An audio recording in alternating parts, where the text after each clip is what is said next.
What's going on, good people? What's going on? Tonight we're gonna be doing things a little different, as you can see. We at 3 right now. We should have another person or two join us, but if not, man, more than capable of giving y'all what y'all came to see. This is your boy Cool McCain. I'll be hosting for the night.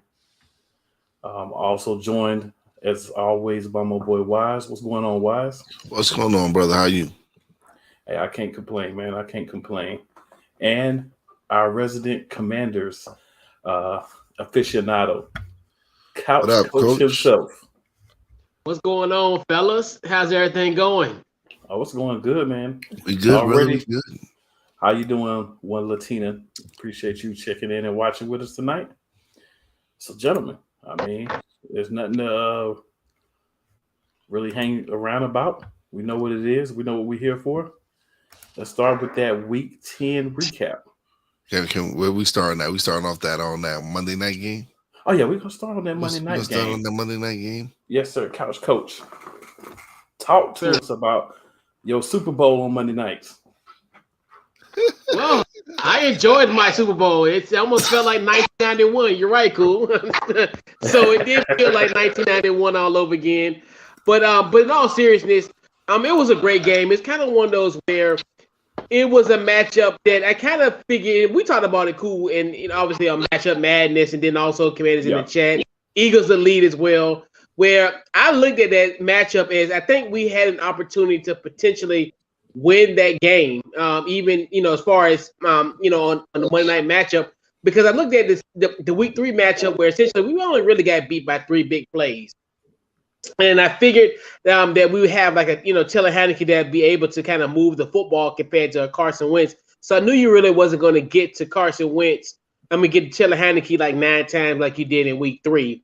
And I think and even week in and week out, we've always said with this team is to run the football is your bread and butter. And Scott Turner, to his credit, he didn't abandon that recipe. So that was kind of one of the reasons why we won that football game. But it's a divisional game. It's one of those where, hey, it is what it is. Hey, it was a great win for us, great momentum.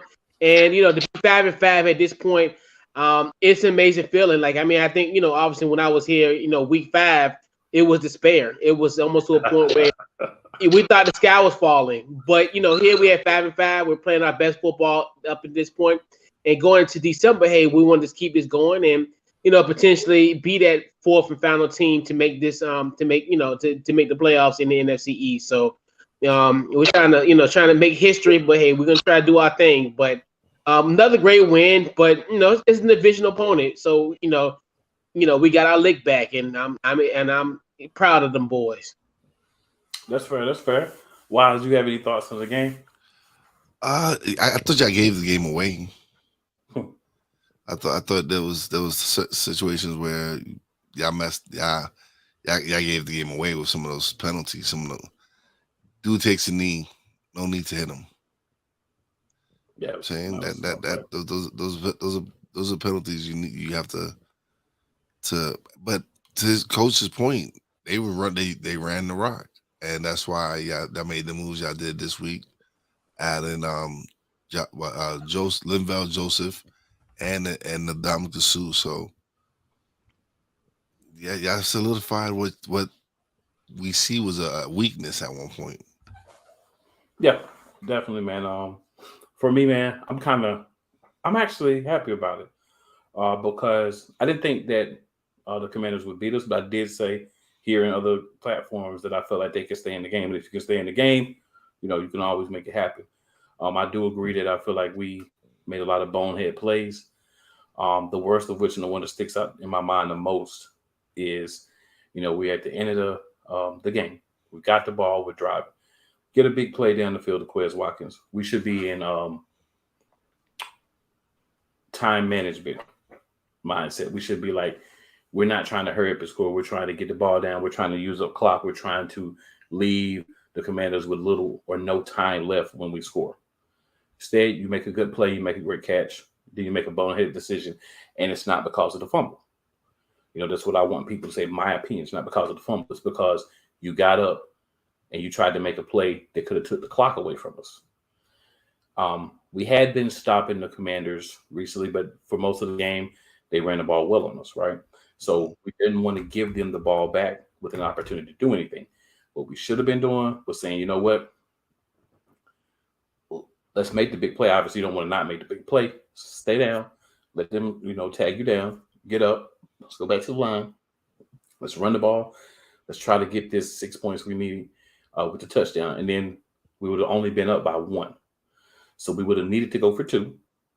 Because if we didn't make it, being down by 1 or 2 doesn't make a difference. Only 3 would make a difference. So they'd have to kick a field goal to tie the game or win. So, I think bad play calling. Coach Dante, what's going on, man? What's up, Coach? And we're doing well, man. Just, chopping it up here a little bit about starting off with that Monday night game that me and you did. You can't play that way. When you understand that you've been playing down, you haven't played up to your real potential as of yet. The Eagles haven't. And this was the week that we got burnt for it. And it's fine that it happened, man, because now those guys are going to go one or two ways. They're either going to do what I expect them to do, and that's go out and make everyone else suffer, or they're going to turn into the Miami Hurricanes every year. What I see so far, I believe that they're going to bounce back. And I would hate to be a Colt this week or a Colts fan, but that's yet to be determined because the game hasn't happened yet. And, you have your opinions every week. I felt like that wasn't the loss, but I've been one of the main people saying all along, I did not see 17-0. So someone was going to beat us. At least it wasn't Dallas. And that's the best part. So since you did mention Dallas, let's touch on that Packers Cowboys game. Go ahead, Star Wise. Talk to us. Oh man, what? Aaron Rodgers rents a spot in the head for free. Aaron Rodgers is the boogeyman to them, man. It seems like they can't beat Aaron Rodgers. It's ridiculous. You running the rock. You're doing what you're supposed to do. Something you said previously, time management. Mm-hmm.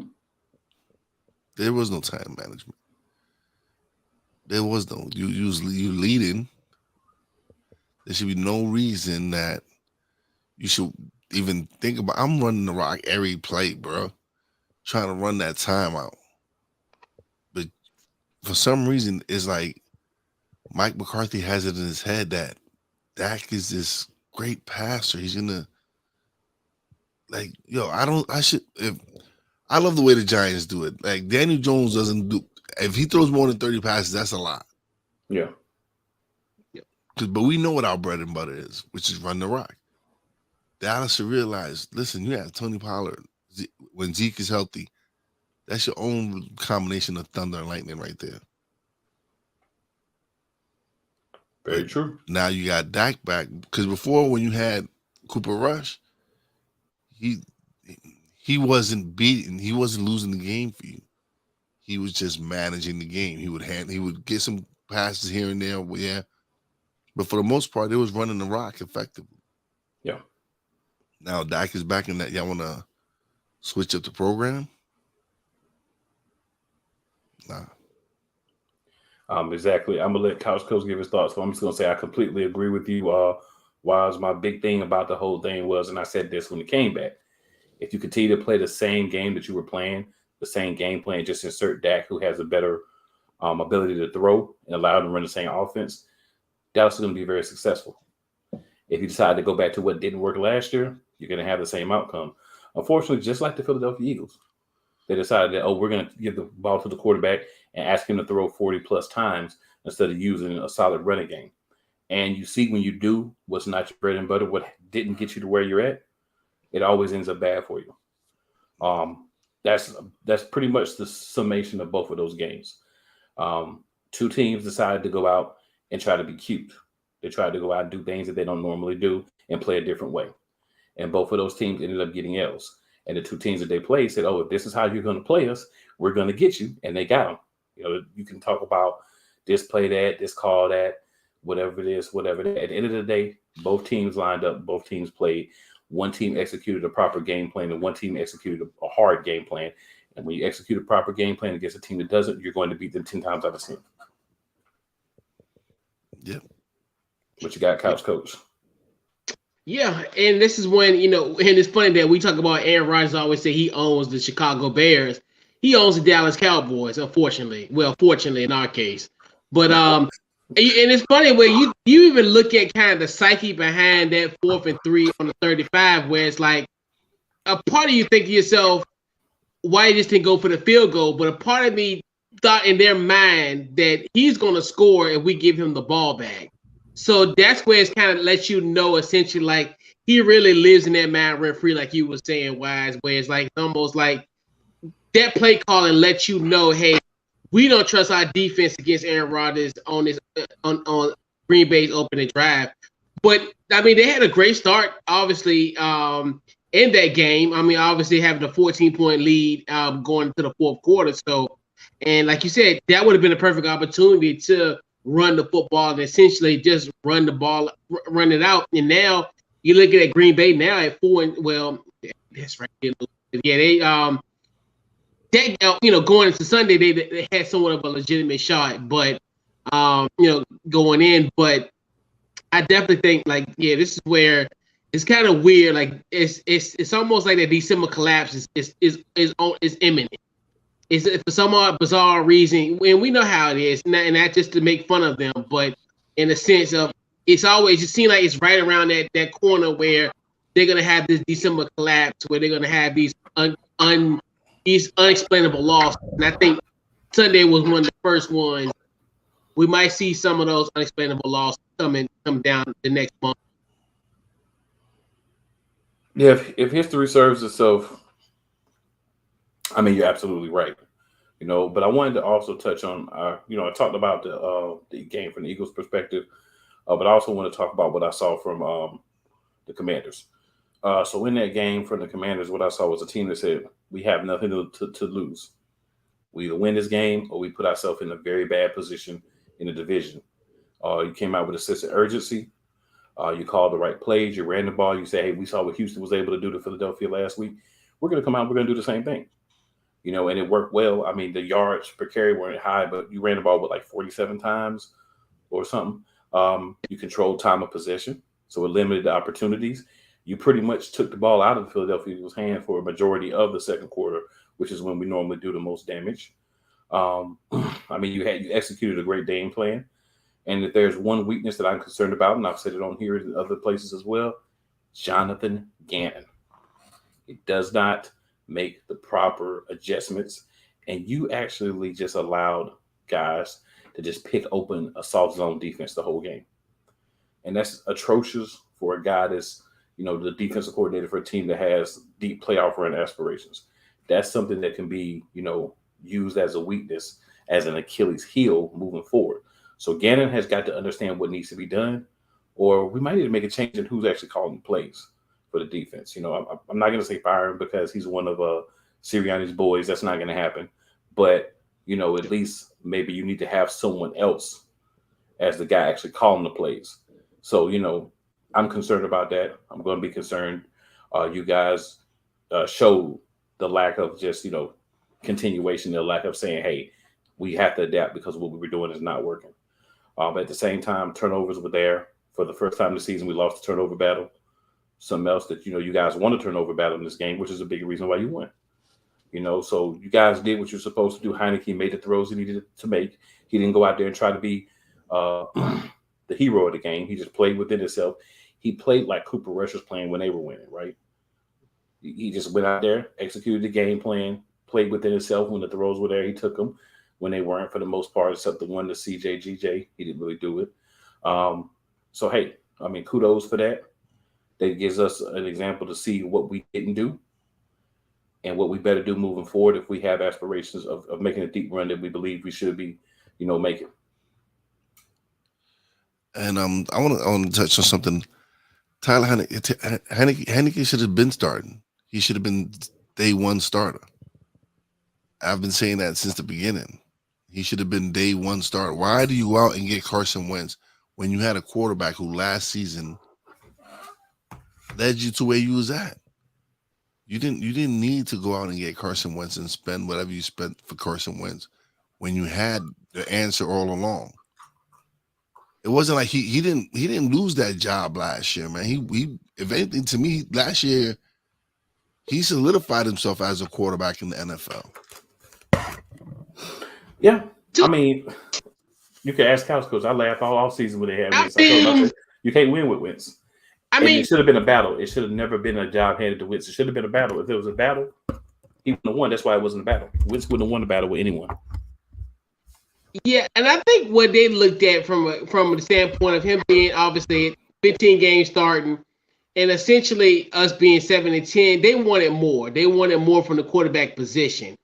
Now, as far as Carson Wentz may not have been the best because of just his skill set, in a sense, where in the mental mind frame, which I think I was one of the detractors when it came to him signing that contract, because of the simple fact of he was essentially. And I always make this assessment. It's like buying Halloween candy at 11:30 at night, knowing in 30 minutes it's gonna be half off.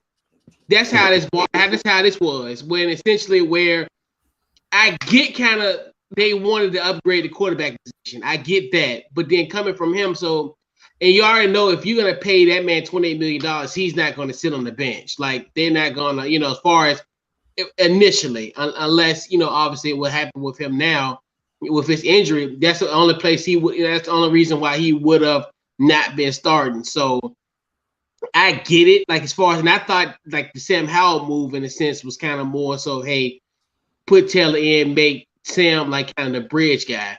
The whole Carson Wentz thing was kind of well, if he put up Indianapolis numbers, then we would be in the playoffs. That was kind of how I think the rationale behind that. But I don't necessarily think that was the right move because, like I said, I was a detractor from it from the start because there was really no market for Carson Wentz, and then it's almost like you trading and getting and trading assets away, for him.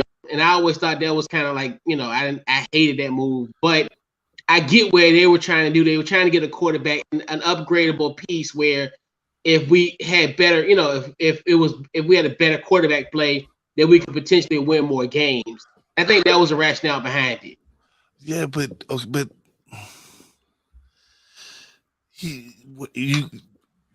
man, everywhere he's gone. Well, but even Taylor Heineke, to his credit, because we even was saying even last year where he overachieved because he was a backup.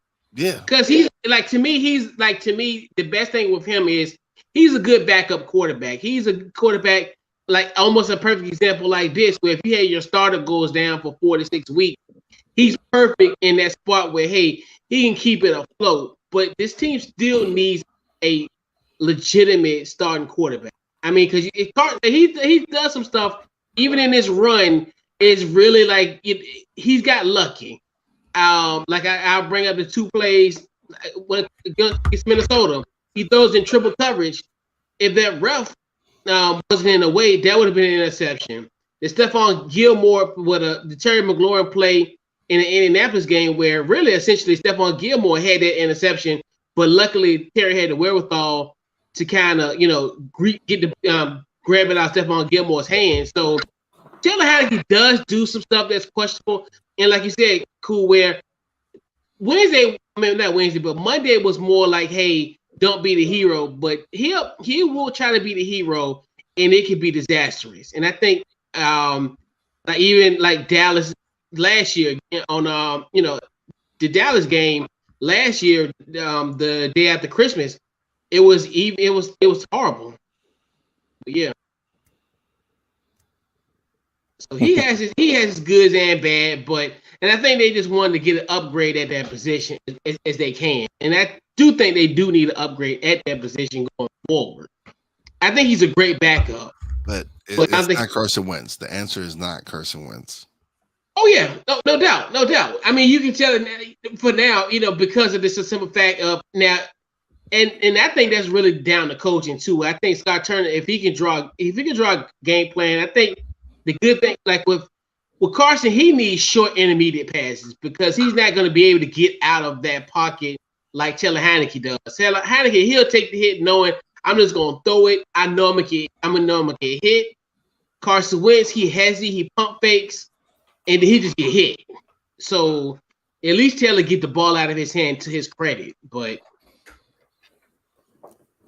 yeah, I mean, you speak truth. That's why I say, man, the thing is sometimes you have addition by attrition. Your team got better when you got rid of Carson Wentz as the starting quarterback. That's the truth of it, bro. Like, it is. He's just not that guy anywhere. And I hate for teams to continue to be bamboozled by this man, but they continue to let him to bamboozle, right? And that's not his fault. His agent's job is to go out and get somebody to give him money that he don't deserve. True. Obviously, he does because they're willing to pay it to him. Yep. But to the NFL, hey, if they gonna give you the money, take it. Yeah. And I mean, I don't knock him for going out and taking that money. No, absolutely not. He did what he was supposed to do. Yeah. Somebody willing to pay me, I'm gonna take the money, knowing good and well I'm stealing from him. No. But I think, like, I do agree with Couch Coach's assessment. I think that you definitely need a franchise quarterback. I think Heineke is a guy until you get a franchise quarterback that can be that guy because the team loves him.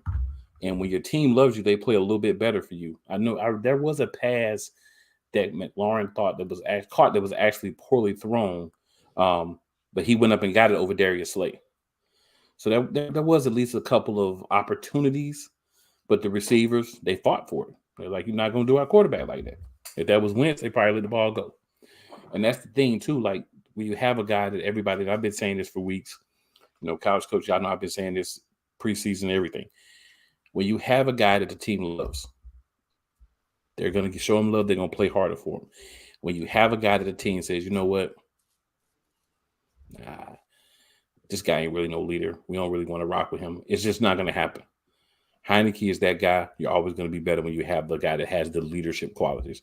You may not have everything that you want as far as the physical attributes, the skills, but when he has that leadership ability, he has the respect of his teammates. Yeah, mm-hmm. He has the respect of his teammates. He has teammates that are willing to run through a wall for him.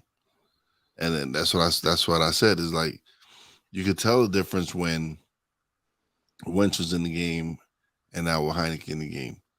You could tell that they love playing with Heineke. Yeah. Like you say, he might not be the most talented player, but he's one of those players where he'll go to war with you, and they love what he does, man. He's not the most talented, but he's winning games. That's all that matters. The NFL is about winning games. That's all. You've had cats with less talent be Super Bowl winning quarterbacks. So it says something about everything coming together and having the right team around the guy. And I think that Washington's heading in the right direction. We just saw it. They beat an undefeated team, the last one. That wasn't a fluke. They went out there and won. They got some really good talent. They got some talented receivers. Mm-hmm. They got some great some running backs that are going to be doing some big stuff soon. And if you can go out there and get that number one quarterback, go out there. But for now, Wentz would never see the field again for me. He would never see the field to begin with for me. So Wise, man. Giants had a bye last week, right? No, we did not. No, you didn't. No, that's right. We did Texas. You had the Texas, that's right. Yes, so you had a bye last week. Yes. we had a bye last week. Yeah. So Wise, talk to us about that game against the Texans, man. It's what it's been all year, man. The games that we won, running the rock, playing solid D. That's what's been the formula. Yeah, that's very true. That's the Giants' formula this year, is running the rock and a defense that is not giving up a lot. They're giving up giving up 17 points per game or something, whatever it is. They're playing some great D. And that's what wins championships. Now, if we could get a passing game going, we'd be looking a little bit better. But Daniel Jones is managing the game. He's not costing us a game. He's not turning over the ball like he was the previous years. And again, excuse me, it goes back to Brian Dable. He's using Daniel Jones' built a talent because again, he is athletic. He's more athletic than what he appears to be. And what, a couple of weeks ago, what is it, 2-3 weeks ago, he had him and Saquon had 100-yard games rushing. Yep. And against who was it? The Bears. He had the 2 bootleg runs. Brian Dable is putting him in the position to use his talent. Is he that franchise quarterback? I don't know. But if he keeps winning, he's making a great case for it. Yeah. Yeah. It's, like we were just saying about Heineke, man, wins is what matters. Like, we can talk about who's not this, who's not that, who doesn't do this, who doesn't do that. If your team continues to win games, man, you're going to be around. Yeah. What about you, Couch Coach? I mean, yeah, I think and once again, the Giants just keep rolling and they doing what they're doing. And this a credit to like the Houston Texas team, our opponent tomorrow. They're just they're a scrappy bunch. And then they kept fighting against this Giants team, but they're on a roll. Like Saquon Barkley is definitely for sure the comeback player of the year. Like bona fide. I mean, he's definitely has came back with a vintage, and just they're knowing how to win games. In the fourth quarter, they know how to take care of business. And Brian Daboll is just a great leader with that team, and they're just a team they're rolling, and it's just one of those where it's good to see, because obviously if you look at how the Giants been in the past, they've been kind of the laughingstock of the division, but now they have the pieces in place. And like you said, Daniel Jones, he's just doing Daniel Jones things. He doesn't have to be the world beater. He can just do a solid job and do what he got to do. But I definitely think this is another notch on their belt, and it's definitely gonna be a great stretch come down. I definitely want to see how you guys play against Philly, and then obviously we got you guys in a few more weeks. But and the 49ers. Yeah. Great win this week. Y'all with the 49ers. But great win last week, Wise. It's listen, we have a Detroit team that can put up some points this week. Yeah. So we're gonna see how we handle that, and if it's really gonna be a test for our defense. And then it's a short week for us. We got Dallas on Thursday night or Thursday afternoon, whatever time it is. Yep. Yep, true.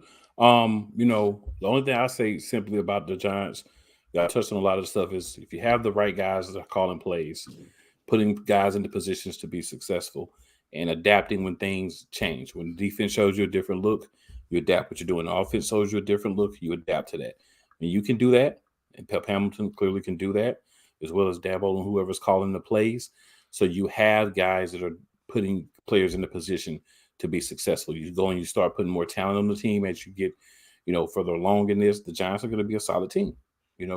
I'm excited because, again, the NFC is the best division in football. Yes, yep. And you got Mike Kafka coming over from KC. He's our offense coordinator. Then you got Wink on defense, and he had some great defenses in Baltimore. He's using the talent that he has here because he has some horses on that defensive line. You got Leonard Williams, you got Dexter Lawrence, you got Kayvon Thibodeau, a linebacker, you got Aziz. You got Giants got some horses on that defense, man, and then you got a secondary that's underrated. They have some guys there that got something to prove, and they've been playing well. We're gonna miss McKinney, but Julian Love's been playing well. And we're gonna see. And I did say Pep Hamilton. I meant Wink Martindale. You are correct, sir. But yeah, man. So excited about the games last week. The division did well. Me and Dallas let everybody down, but in our case, we had no choice. Somebody was going to let somebody down just because of what happened. Yeah. But we'll go ahead and hop over to our game previews for the week. And we'll start with the aforementioned Lions against the New York Giants. So, Wise, I know you gave us a little bit of your thoughts on that, man. But being our Giants guy, man, talk to us about what it's going to take to win this game. I don't think it's going to be a shootout. Everybody's talking about, the Giants can't win a shootout. With the way our defense plays, I don't think it's going to be a shootout. I just feel that we're going to play the game how we've been playing it. A full dose of running the rock with Saquon. He's back. He's showing that he's healthy. He's showing what he's capable of doing when he's healthy. He, to me, is one of the top 3 backs in the league when he's healthy. He does it all. Runs it, catches passes. He does all the little things. You're gonna get a full dose of Saquon. That's something that you win. That's what wins championships, man, is running the game and playing some great defense. And so I feel we got a great running attack. We need some help on our passing, but I don't think we're gonna really have a big shootout because Detroit's been playing great. Detroit lit you guys up for 30-something points the opening game, but Swift is back. I'm not worried. I don't think they're gonna put up the points they've been putting up lately. Yeah, and that's fair, man, because I think Lions are one of those teams where they're not doing a lot defensively at the moment. So they're focusing on, trying to win shootouts. It doesn't work a lot of the times, which is why, they kind of had the record they had. You can beat a couple of teams if their defense is not as good or, at or below yours, and then you can, outscore them. But against teams that, run the ball, against teams that grind down the clock, dominate the time of possession, it's going to be hard to win when you're solely focused mainly on your offense to win games. So I think that's where you've seen a lot of teams from the East go and have success against Detroit. And I don't think that you guys will be any different as far as, having success against Detroit. They'll make it closer than it probably should be just because they can score. But they can run the ball for big plays. But, at the end of the day, when you can get a few stops and they can't, that's when you normally win these type of games. Yeah, I agree with you with that. What you got, Couch Coach? Anything? It's going to be definitely interesting. Like you said, I think it's going to be a contrast of styles in a sense where you say everybody think it's going to be a shootout, but like I don't necessarily think it's going to be that. Definitely going to be interesting of like kind of how will this be kind of a game where I want to say like a trap game in a sense where it's like, because as I mentioned earlier, it's going to be a short week. Obviously, you have the Cowboys. Everybody in America is going to be watching you. And so it's going to be, so this is kind of like, could this be a game that could be somewhat of a letdown for them heading into Thursday? But I think the Lions, another team where, obviously last week, obviously that come from behind win against the Bears last week. So you're looking at, can they expand on that win last week? So, but I definitely think this is going to be a game that I think the Giants could definitely take advantage of, especially it being at home. I definitely think it's going to be. I think it's going to be a Giants win again, and pretty much second place will be potentially up for grabs next week. But on Thursday, really. Next week, yep. Absolutely. So we'll hop on to the next game, and that's going to be the Dallas Cowboys at the Minnesota Vikings. So, Couch Coach, man, we'll start with you on this one. Talk to us about this game. Who you think is going to win, and what's the important things to look forward to in this game? This is definitely going to be an interesting matchup. Obviously, I think if you're looking from a matchup standpoint, Jets versus Diggs, like as far as that potential matchup potentially, and just Dallas secondary against this potent wide receiver core and the Vikings. This is definitely a interesting game where obviously Minnesota probably got by far probably the biggest win of the season, going up to West New York and actually coming back and beating the Bills. Can they come back? Could they actually have that momentum and continue this win streak? It's a possibility. And it's weird because I always look at the matchups where you got somebody's coming off a real high win and then somebody coming off a disappointing loss, and Dallas is fitting that criteria.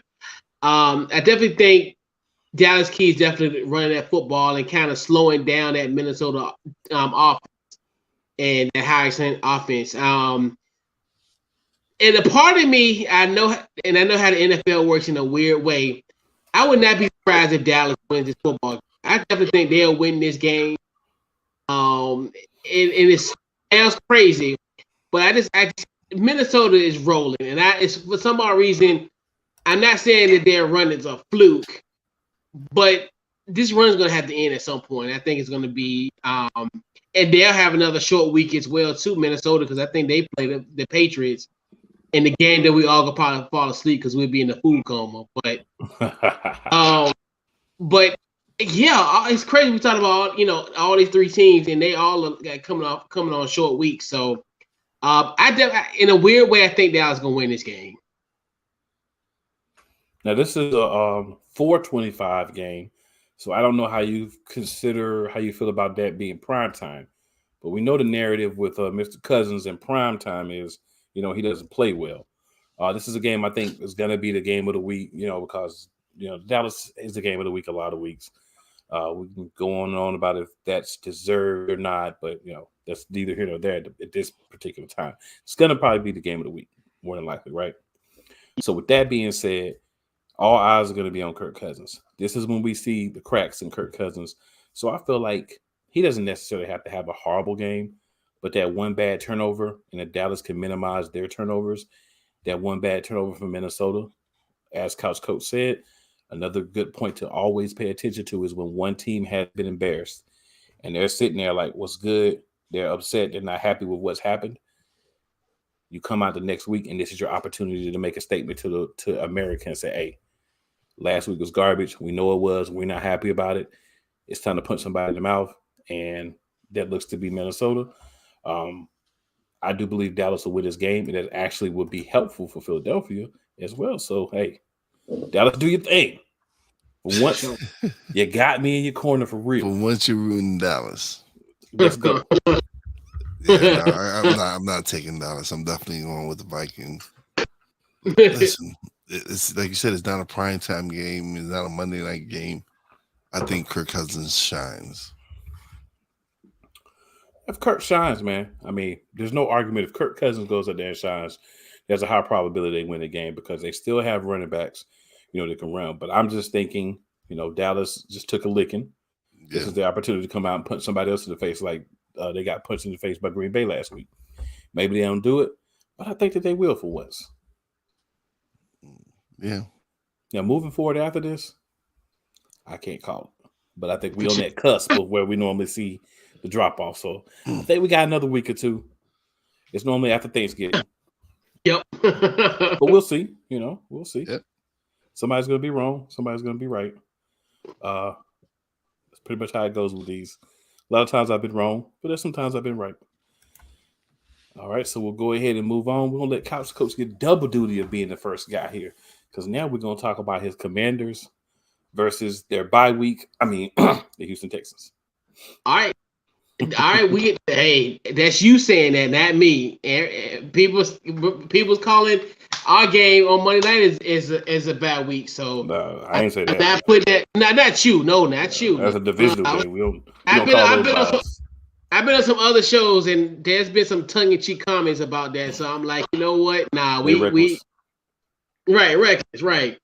Yeah, this is gonna be an interesting matchup. A fun fact about this matchup: last time that we went to Houston, and actually last time we beat Houston was in 2006.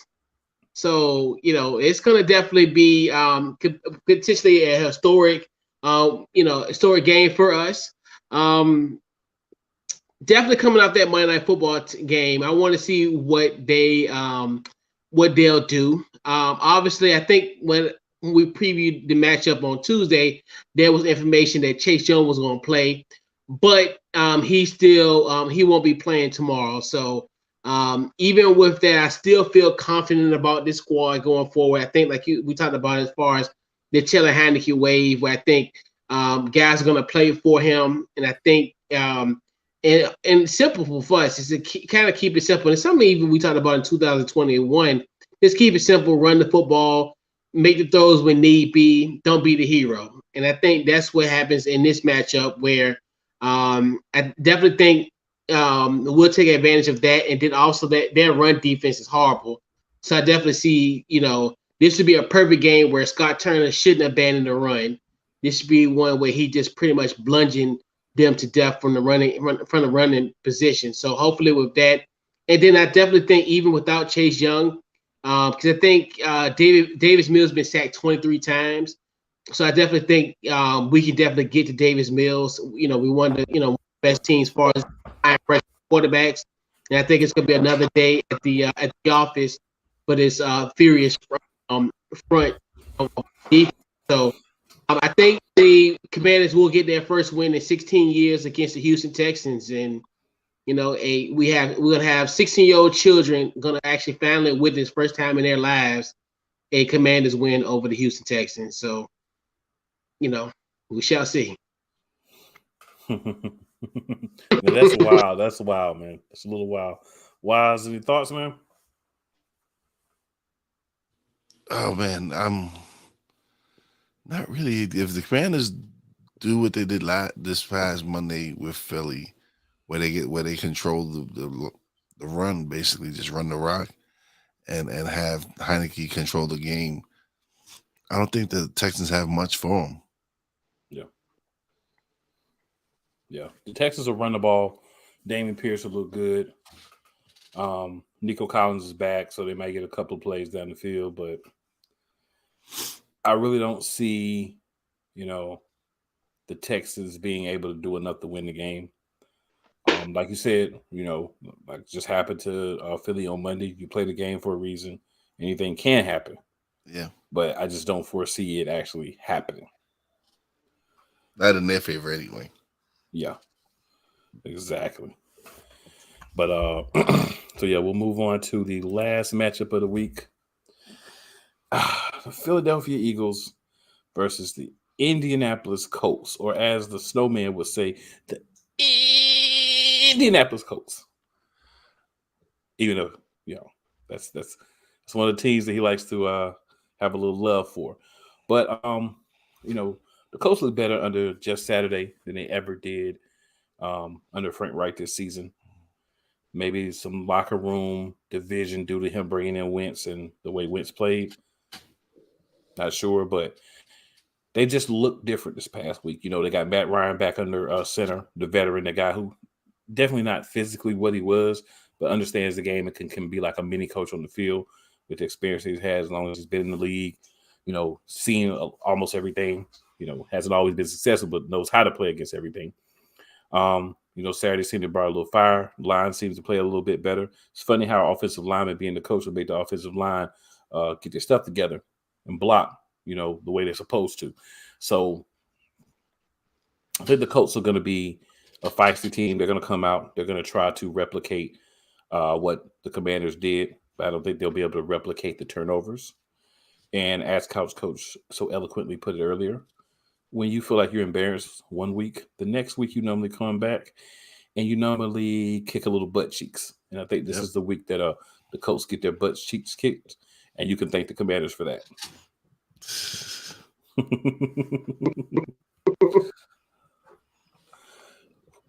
What are your thoughts, Wiles? Oh man, I think if they go back to what they were doing the previous weeks before this past week, they have a great shot at winning because they were doing all the little things right. I'm saying they weren't pass happy. I'm saying you didn't have to really have him win the games. You opened it up for him. It doesn't hurt that you have AJ Brown and Devontae Smith out there. He has the weapons. Dallas Goedert. I don't know if Goddard's going to play this week. Now Goedert's out for at least 4 weeks. That's a blow. That's a blow because he was one of his favorite weapons. But I think if they go back to the old formula that just got them to 8-1, I don't see them losing. And I would be highly upset if they did lose, because you lose to a head coach that has no prior experience, and That's high school. Yeah. But still more experience than Steve Nash had when he became the head coach of the Nets. I just want to point that out. Yeah, but football and basketball is completely two different sports to manage, man. No, I agree. I'm just saying Steve Nash was still the worst hire. That's all I'm saying. Oh man, maybe. I just want that to be, in the record. Yeah, I don't want anybody to forget about that with everything else that's going on. Couch Coach, what you got for us, man? Oh, my bad, Wise. I thought you were done, brother. Oh, wow. There've been bad hires here in New York, man. Adam Gates, that's one of them. Joe Judge. Before him, Pat Shermer. Even with the Knicks, man, we had some bad hires, man. Like, so. Maybe the bad juju is kind of floating away now. Yeah, hopefully. No, not right now. Right now, the Jets and the Giants have some really great head coaches. They do. Great head coach. They definitely do. Yeah, so this is gonna definitely be. This is a matchup, and it's very funny. Like, as far as like, I think this whole Jeff Saturday momentum, I think is gonna fizzle this week. And not to chagrin of it, in a sense where it's like it's not gonna be a week where we say justifying, oh, should he been the head coach of this team or not? No, he's running into a buzzsaw in the Philadelphia Eagles. So at the end of the day, this gonna be. I definitely think Philly's gonna get their mojo back. I definitely think they'll get themselves together, and I think they understand. Hey, this is a blip in them. This is one little blip. Hey, we just need to continue to focus. It's not the end of the world. And and I think like AJ Brown said it best. But hey, it's okay. We it's all right. We I'm cool with us losing, because it just it is what it is. But Jeff Saturday, I'll say it this way. He'll give you guys a fight. And I think compared to kind of if I looked at this matchup maybe a few weeks ago when it was all the spare, Sam Elliott was going to be the quarterback, but he's even got Matt Ryan playing as somewhat of a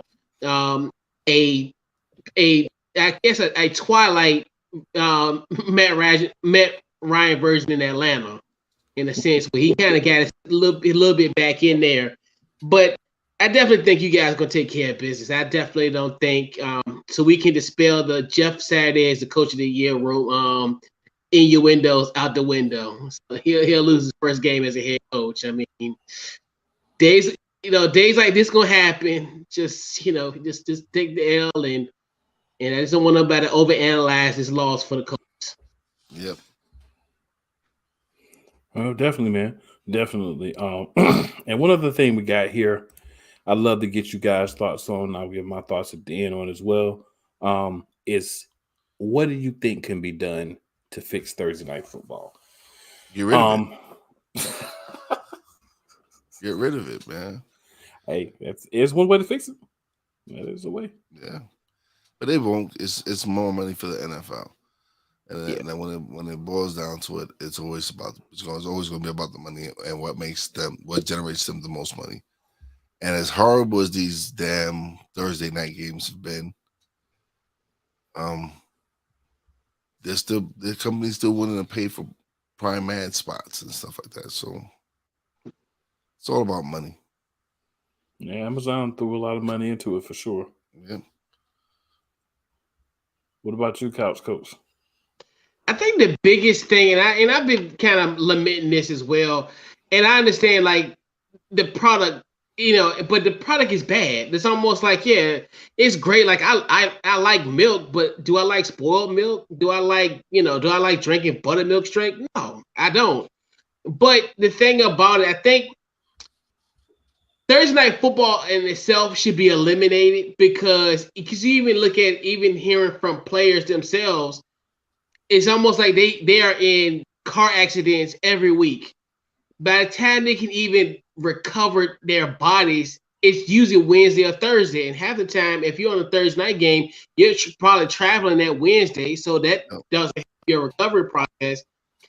So, a part of me, I'm thinking what they should do is instead of having a Thursday night football, almost in a sense, either have make this a primetime game. I know it's going to coincide with maybe college football, but I'm thinking maybe a possibility of maybe having two Monday night football games where you have a East Coast game and a West Coast game. Where I don't know how that logistically that would work, and I also think too, and and I always look at stuff from a broadcast angle as well too. You might want to replace the crew. I'm really not a fan. At first, I try to, it's almost like when you sick and your mama tell you, hey, take this syrup, it's good for you. And I kept on oh, I'm gonna give this a shot. No, it still leaves me a bad taste in my mouth every week. Pause. But they got to do something with it where I think necessarily may not be and it might be a situation even if you were to do it on a Friday, I still think it would still be bad. I think it's if you even do it either a Saturday window game or and the part of me is they could potentially work with NCAA with college football if there's another deal in place where you'll get a football game in prime time. You'll get a college football game maybe midday, and then it goes to NFL at night, like a Saturday game. But it's kind of odd how that's going to work, how it would compete with college football. But the thing about it having on Thursday, even though you're not going to have no competition, you stand alone, but the product is bad. So it's just why even put yourself out there? And why would you even provide people with that? People paying a good money for Amazon Prime Video, and they're getting horrible product. Yep. Yeah. So I think, man, for me, there's two major problems with it outside of what you've already discussed. Because I completely agree that the crew is not gelling, right? Something's off. So you got to make some type of change to get the crew right. I mean, I'm not going to say it's one specific person, but it may just be as simple as a swap out to get somebody maybe more energy, more analytical understanding, something's missing. But I think there's two main problems. The first is everyone's required to have a Thursday night game. And the truth of the matter is there's always bad teams in the NFL. Yep. So if you're going to say everybody has to have a Thursday night game, then you're giving us automatically 3 to 4 trash games every year, right? Because if you're a really good team, you're playing a really bad team, 9 times out of 10, it's going to be a horrible game. 2 really bad teams get together, it's not going to be a good game. So I think what you have to do is it doesn't need to start week 1, right? You remember back in the day before everybody had to play, we had Thursday night 4 or 5 times a week. It's like a bonus. It's oh yeah, there's a Thursday night game this week. Oh man, and it was kind of scheduled, if I remember correctly, where those teams did not play the Sunday before. So if you do it every week, it's hard to do that. But if you cut the games down from 17 to say 8, so every other week you do one instead of doing one every week. So that way you can cut out the games that would be bad. You can get matchups, you get quality matchups, right? So I think that's a big part for me. And I just feel man, everything that's happened that needs to be the cure. Let's cut it down. Let's get better matchups. And then let's be able to flex those ones at the end, kind of like how we had to flex those games for Sunday nights. Give them the ability to flex. So if you got a game later in the season, it's not a very good game, just give them the ability to flex it. That's all you really need. Yep, that's true. Yeah, I think you cut it down and then give them the ability to flex that last 4. So the first 4 be solid, be intentional in who you put teams that are historically good teams. Put those guys in there. Don't put guys that have teams that are not very good. Put guys that have historically good teams in there, and let them play. Buffalo's been solid the last few years. The Chiefs have been solid the last few years, so on and so forth. The teams have been really good. Let's get those first 3 or 4 be those teams. So that way we can say, oh, okay, we know what we're getting. You know, um, to me, that's a big piece. We took it from being like a specialty important thing to just another trash game that we got to watch every week. Right. And that's why I think it lost the luster. Because I don't know if you remember, I think it was like either like 2014 or 15. It was year when they started having like Thursday night football games week in and week out, and they used to have divisional matchups, and they used to be horrible. Even the divisional matchups were horrible. Like so, and I think it's just more so of just like the rest and all that. Like as far as the quality is going to be diminished because these guys just played like 4 days ago, and like you said, if they were to do a Thursday. They would have to come back off of a bad week. Yeah. So you may not start them until week 4 or 5 or whenever guys start having buys the previous week. You know, you can even do it that way. And I think so too, because now you having multiple teams having buys week in and week out. So it's like, you know, and then because I think that's the only way that's gonna do, because at least that'll give you time to prepare. Because if you have a bad week, hey, well, you know, maybe come in maybe a day or so. You know, it kind of one of the things will all work out because you'll have the weekend. And then you have a long week after the game as well to get back onto the regular schedule. You got to do something where, you know, you're taking care of the teams. You can stretch out whatever 8 games you're going to have. You make sure that those 2 teams are on bye. I mean, you make the schedule. You can make that happen. Yeah. And that's the thing where it be strategic, where it's just like, if you know you're playing, you know, like say for instance, we, like in this case, we play the AFC South.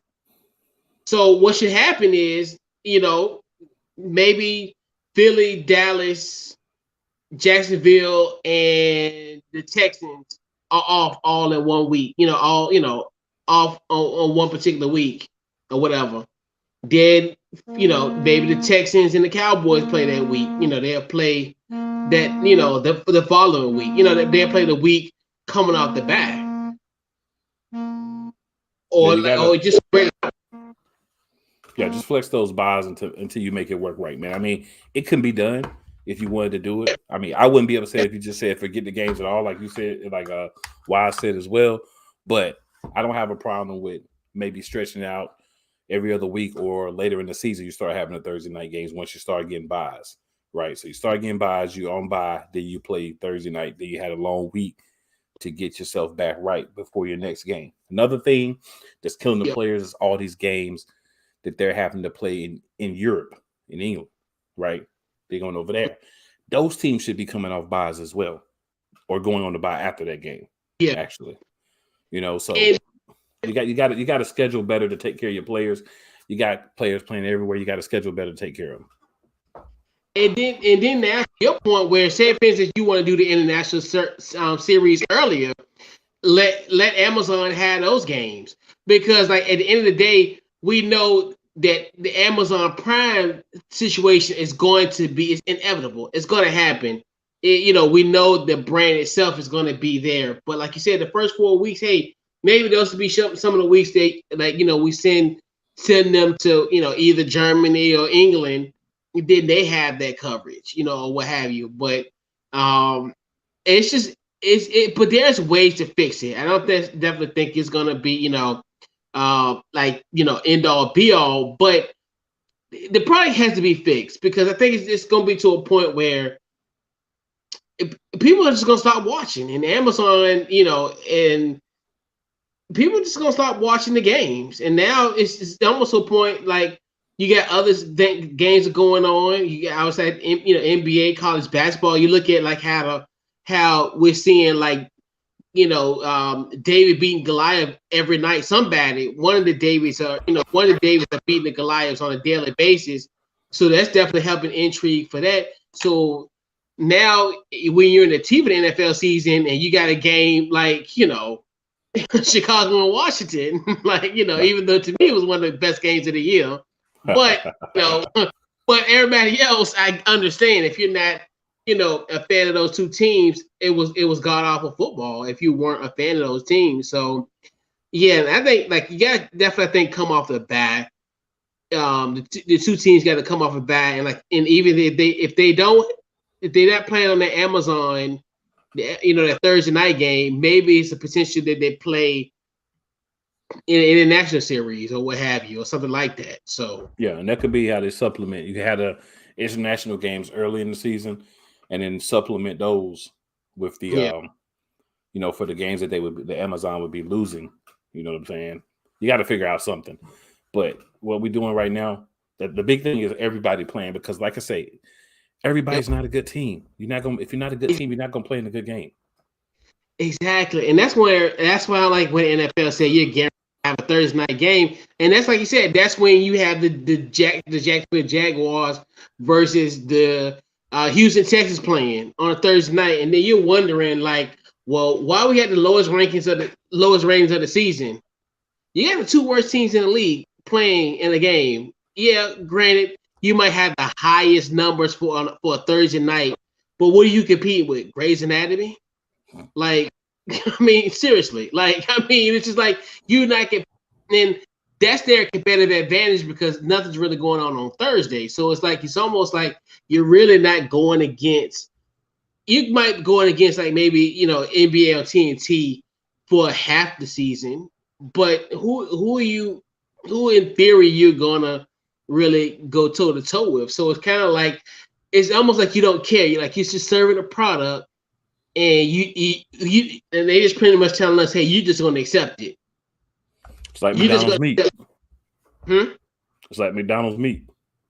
Yeah, for sure. And you're right, and they're right. And they say you right, like pretty much the McRib.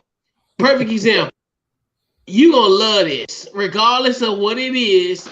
I'm gonna bring it back, and you gonna love it. I don't care. I can serve it to you any kind of way. Trevor Lawrence can serve it to you on the dish, and you gonna eat it. You gonna eat it in here, ba da ba ba ba, on the commercial. That's the issue, man. That's the only way to really do, to me, to fix it, because you're gonna have the games. Amazon has signed that contract. You're gonna give them games, or it's going to be a problem. You done took that money, so it's going to be a problem. So now you got to figure out how to make it better. I think, like I said, a shift in the crews got to happen at some point, and a couple other changes. I just think it's too many of them. And it's just too much. Like, it's almost like I feel like in that hour they cram so much in there, and it's just like it's just a lot of them. It's like because you think about you bring in obviously you got Clarissa, you got Tony Gonzalez, Fitzpatrick, the cat from the Rams that won the Super Bowl, and then you got Richard Sherman. Then you got Michael Smith, Taylor Rooks, because they do their thing on the side. Like, because Taylor Rooks do the interviews, and then Michael Smith is there as well. Then you got Herbie and Al Michaels. And it's a lot. Like when you think about it just from the standpoint of just how broadcasting, kind of how we are so used to it. Yeah, there's a lot. That's true. And I do like the advanced stats type of stuff. I love that. Like the geek in me loves that. Like as far as seeing like kind of how a play develops and kind of show you kind of like the route trees and stuff like that. That's really interesting. Like to me, I do like how they do the different types of angles. Like they got like Dude Perfect, even though I've never seen their stream, but they got the Spanish broadcast and then the advanced stats and the regular one. So I think they got that right from that standpoint. But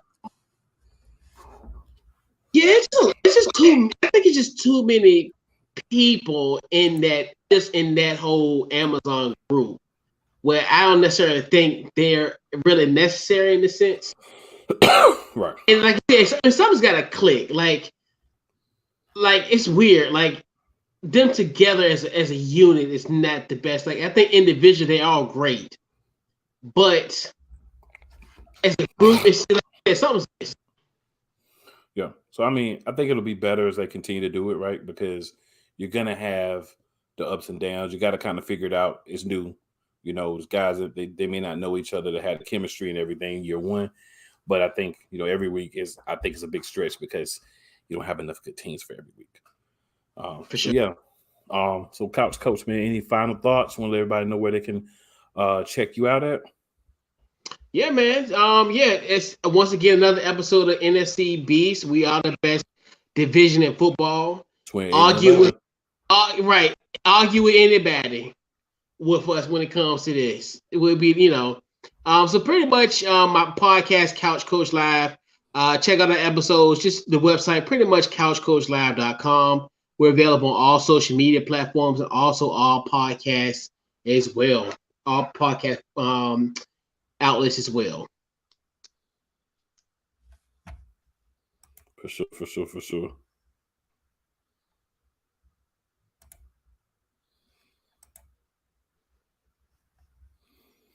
Yeah, and so man, I wanna I'm gonna just simply say it this week, man. I'm not gonna go into too much detail. I'm just going to do it a little different this weekend and just say, for me, the easiest thing is, man, just go to youtube.com/at Eagles Elite Podcast. Subscribe. When the things pop up, you'll see them. Also, you can go to playcallsportstalk.com/live. You'll see my other things that I do there. Let's just say Tuesday, Wednesday, Friday, and Saturday, what I'm doing, you can see on there. See the replays, check them out. Subscribe, like, share. Same thing for the NFC Beast, whichever platform you're watching it on. And shout out to the rest of our brothers who weren't able to be here. And shout out to Wise, who also had to, move out a little earlier. But hey, we still the Beast. We still the best. And that's not going to change. Shout out to everybody. We check y'all out next week. Shout out to everyone that was in the chat. We'll be back next week, bringing the heat.